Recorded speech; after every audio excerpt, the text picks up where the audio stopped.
Hello అండి. అందరికీ నమస్కారం. నేను మీ సరోజినండి. ఇలా నిన్న పూలు పెట్టాను కదండీ! బౌల్స్ తీసేస్తానండి ఇలాగా.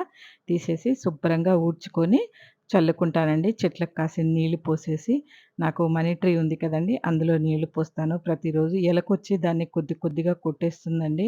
అది బరువుగా ఏమన్నా పెట్టినా కూడా అక్కడ మూల పైపు దగ్గర ఏదైనా పెట్టినా కూడా అండి కింద నుంచి పైపు ఉంటది కదండీ మనకి.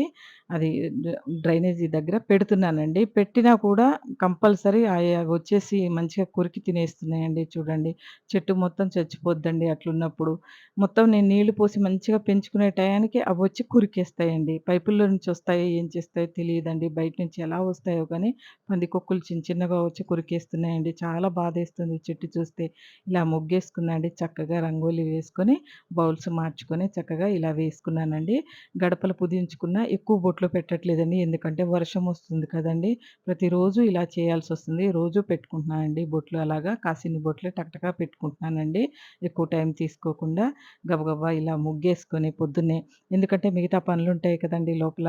అందుకనే ఇదంతా చేసుకొని ఇంకా లోపలికెళ్ళి పొయ్యి శుభ్రం చేసుకొని, పొయ్యి క్లీన్ చేసుకొని అంతా కాసింత మసాలా టీ పెట్టాలండి మా ఆయనకి. ఎందుకంటే ఈ వెదరు ఉన్నందుకు మసాలా టీ అడుగుతున్నాడండి ఊరికే. ఆయన అడగటంతో పాటు నేను కూడా తాగుతున్నానండి. ఎందుకంటే మార్నింగే లేస్తాను కదండీ!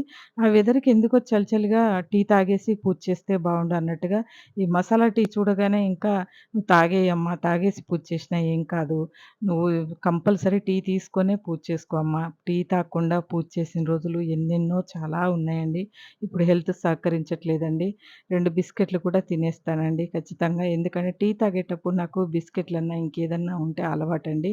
కాబట్టి 2 బిస్కెట్‌లైనా తింటానండి. ఇలా తినేసిన తర్వాత ఇంకా పూజ మొదలుపెట్టేస్తానండి. చూడండి ఇలా మొత్తం క్లీన్ చేసుకున్నానండి. పూజ మొదలుపెట్టేటప్పుడు ఎంత పనుంటదండి. నిన్నటిదంతా ఇలా పువ్వులన్నీ తీయాలండి.